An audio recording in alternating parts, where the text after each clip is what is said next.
And that's why people like Andrew Jackson were elected. And that's why people revere people like Thomas Jefferson and others. The takeover's happened, and it's a corporate takeover. Agents of the Bank of England attempted to assassinate President Andrew Jackson on multiple occasions because of his resistance against a private central bank being set up in the United States. And it was something that Abraham Lincoln warned. And this is, by the way, why I believe he was assassinated. This is the Lincoln quote. "The money powers prey upon the nation in times of peace and conspire against it in times of adversity. It is more despotic than monarchy, more insolent than autocracy, more selfish than bureaucracy. I see in the near future a crisis approaching that unnerves me and causes me to tremble for the safety of my country. Corporations have been enthroned. An era of corruption will follow, and the money power of the country will endeavor to prolong its reign by working upon the prejudices of the people until the wealth is aggregated in a few hands and the republic is destroyed." Wall Street has killed Main Street. So I know how unpopular it is to be seen as helping banks right now, especially when everyone is suffering in part from their bad decisions. I promise you, I get it. Up until about the Kennedy assassination and the beginning of the war in Vietnam, the United States is a very powerful engine for world progress. It's the assassinations, the Kennedy assassination, and the others in the 1960s, the beginning of the Vietnam War, and the beginning of the absolute domination of the Wall Street Group over every other interest. Nobody else counts except the Wall Street money masters. That has now made the United States into no longer a force for progress, but something very different, often a force for destruction in the world. The military-industrial complex has taken over the country along with the Wall Street gang. If you look also at the people that Obama has put on his appointments list, it's all Wall Street. It's government of Wall Street, by Wall Street, and for Wall Street. There's nobody from heavy industry. There's nobody from the auto sector, nobody from Silicon Valley, nobody from big oil, nobody from defense, no labor, no women, no retirees, no small business, nothing. It's pure Wall Street. The only people who have a voice in Obama's councils are Wall Street finance oligarchs. That's all there is. Nobody else counts for anything under Obama. It's the most extreme Wall Street administration we've ever had. Before his death, President Woodrow Wilson apologized to the public, regretting that he had been deceived by a group of international bankers and the country's financial system had fallen into their iron grip via the Federal Reserve Act of 1913. Whether sought or unsought by the military-industrial complex, the potential for the disastrous rise of misplaced power exists and will persist. Dwight D. Eisenhower, he warned the people that the military-industrial complex was taking over the country. Only 3 years after leaving office, President Eisenhower's prophetic warning concerning the threat posed to our system of government by the military-industrial complex came to pass. President John F. Kennedy had enraged the entire elite network. Now, Kennedy was brought in as somebody who was expected to be a puppet. It was thought that his pro-Nazi father, Joseph P. Kennedy, the bootlegger, the speculator, would guarantee that Kennedy would be obedient to the establishment.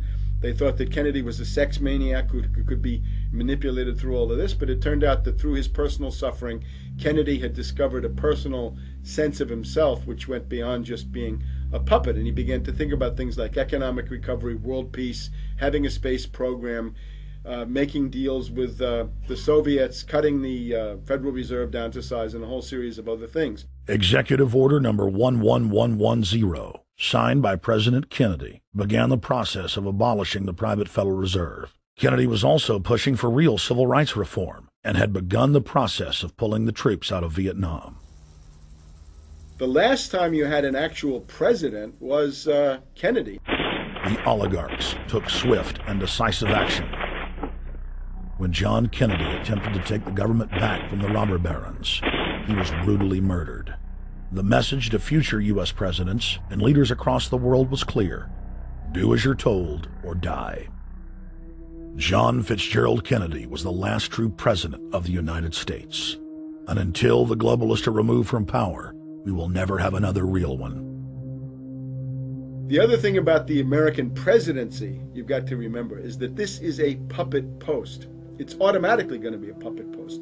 The idea that Obama is somebody who's going to come in and exercise real authority when he's obviously been chosen and given everything that he's got by these financiers.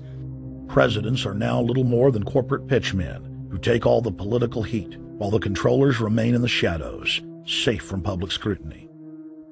Hip-hop icon KRS-One is not just known for selling millions of albums. He has led a tireless crusade against youth violence and has been a strong voice for human rights. If they controlled it before, what makes you think they're not controlling it now?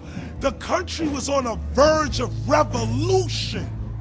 They threw a black man up. Now we like this. They give him the money, they give him the bundling, they give him vote fraud, they give him the media whores, they give him goons. They even have elected officials making threats to put people in jail if they criticize Obama in public. All of this is the mark of a puppet.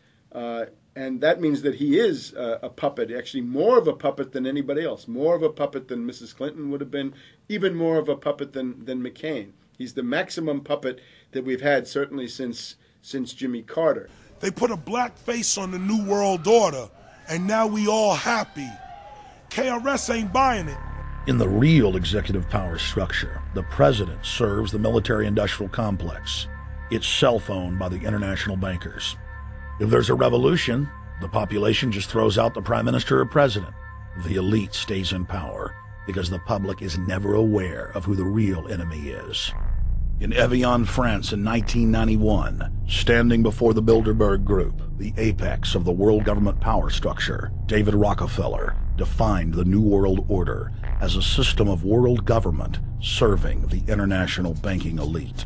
For decades, the banker-owned media would attack anyone who dared to warn the public that a dictatorial world government was being constructed right under their nose, and that national sovereignty was being deliberately destroyed. And now, after years of denial, the media and the elite themselves are proudly announcing that not only is world government real, but is the answer to the financial crisis that they carefully engineered. Suddenly, the Wall Street Journal tells us that the North American Union is here, and that getting rid of the dollar for a common currency with Canada and Mexico is good. The Financial Times of London, published by a member of the Bilderberg Group, crowed that a dictatorial world government had been kept in the shadows for our own good, and that it was now time for it to emerge from behind the curtains of national security. White House Chief of Staff Rahm Emanuel stated on record that they can't let this crisis go to waste. You never want a serious crisis to go to waste. And what I mean by that, it's an opportunity to do things that you think you could not do before. And Henry Kissinger, who gave Barack Obama his first job out of college, told national television that the economic collapse was a great opportunity to bring in the New World Order. He went on to say that Barack Obama was the perfect person to sell it to the world. But he can give a new impetus to American foreign policy, partly because the reception of him is so extraordinary around the world. I think his task will be to develop an overall strategy for America in this period when really a new world order can be created. It's a great opportunity. It isn't just a crisis. In June of 2006, our team traveled to Ottawa, Canada, to gather intelligence on the shadow government's agenda for the coming years. I think that's the Queen. Investigative journalist and best-selling author Daniel Estulin had been tracking the Bilderberg Group for more than 16 years. His moles inside Bilderberg informed him that the elite were planning to first run the price of gas up to $150 a barrel, unimaginable in 2006.